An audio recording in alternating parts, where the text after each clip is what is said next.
My name is Akoni, and I'm here, very honored to be here with this distinguished panel. I guess today's subject matter will be stories, and I think that's when I will touch upon my own story at that point. But currently I work as the executive director for Friends of HonuaOla, who's doing a major restoration work in Lahaina here on Maui. Thank you for having me. In the sense of the word story in Hawaiian is mo'olelo. It's our storytelling or our traditions, actually. It's the essence of who we are.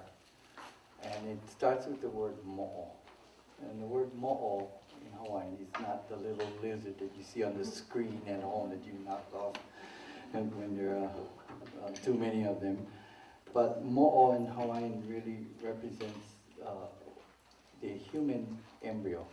From the moment of fertilization, when the sperm fertilizes the egg, that becomes the mo'o.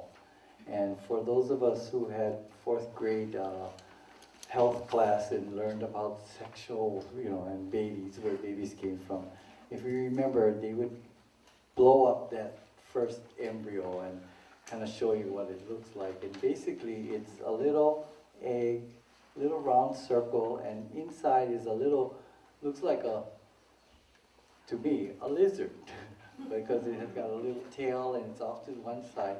And it's growing in what? What does it grow in? Everybody know? What's surrounding it? Water. Right. Puna, or the spring water. The mother is the puna of that. She is supplying for this egg all of the nutrients and air and everything that it needs to survive and grow.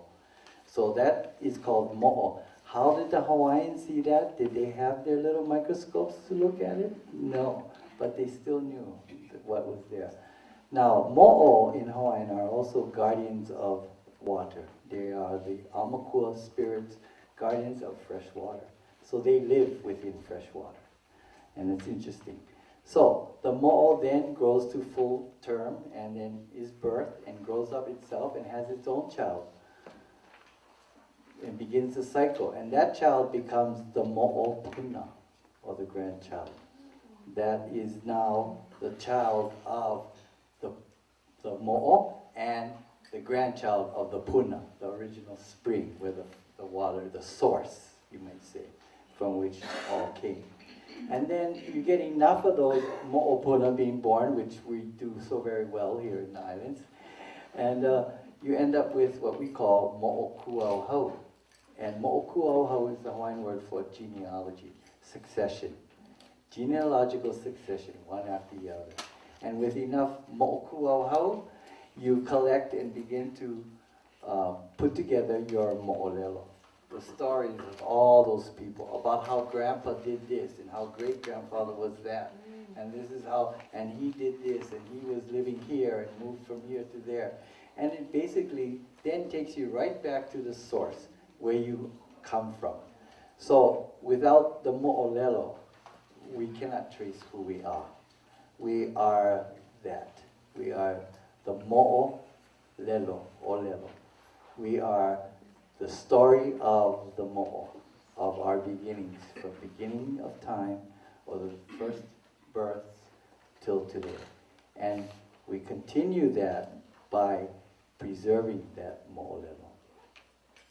Was the idea of places being the generator of these stories, because every place has its own story. And on an island like ours, we tend to start to rename places, or places tend to change. For instance, Kihei is now known for the whole south coast over there, when Kihei was only a small little land division at where Suda Store is. Okay, and that's the only part of Kihei that was known as Kihei.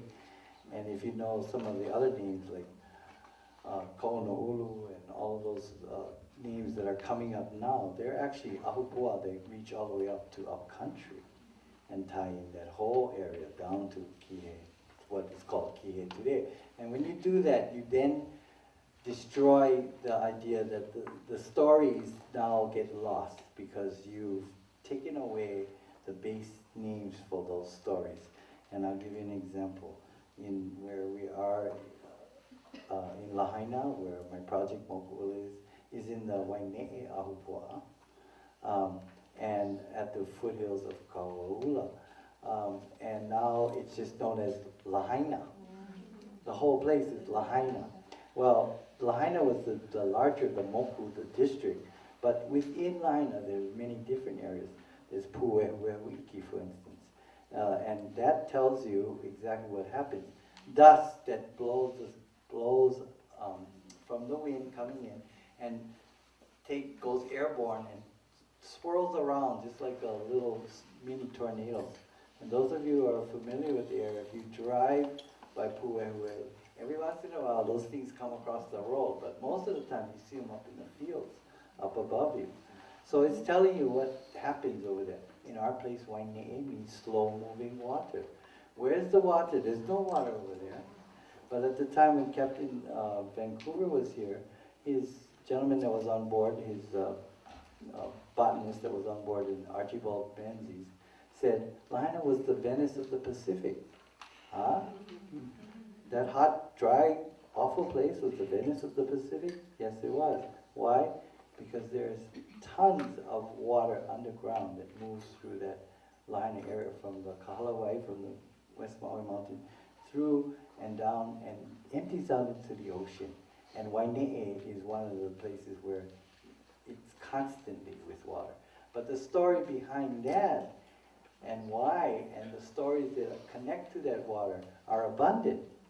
And nobody would know that if they think Lahaina, Merciless Sun, is the name of the town, because that has nothing to do with abundance of water. You understand? So now you start to change the names, and I'm all for the idea that we need to start calling these names what they are. West Maui Mountains is my worst, most horrible thing, because it is an English word to say, yeah, the mountains are in the west. Wow, how exciting. The real name, the Hawaiian name for the place is Kahalawai, the place of the meeting of the water, the place of the house of the water, like Ikahalewai, like Kahale Akana, which is the house of the sun, the West Maui Mountains, Kahalewai, or the place where the water is kept, okay? And why? Because Kahalewai is the second wettest spot in the world. It has just as much, sometimes a little less rain than Wai'ale'ale on Kauai, believe it or not. Where is all that water? We don't see it. We know what's happening to it, but we're not happy about it. But at the same time, if you know the Hawaiian name, you know that the place is abundant with water. Okay? And by calling it the West Maui Mountains, we don't know that.